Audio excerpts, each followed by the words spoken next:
Effective communication. What makes effective communication? And how can we have successful communication in workplace and daily life? When we talk, we first listen.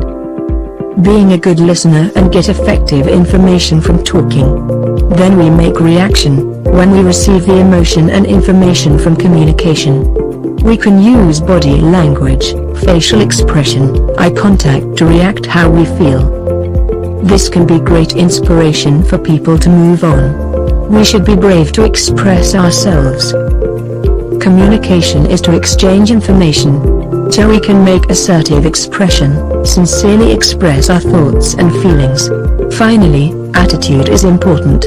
During the communication, we should show our respect, be honest and confident.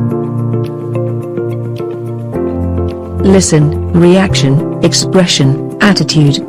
These tips will help create effective communication. mangoanimate.com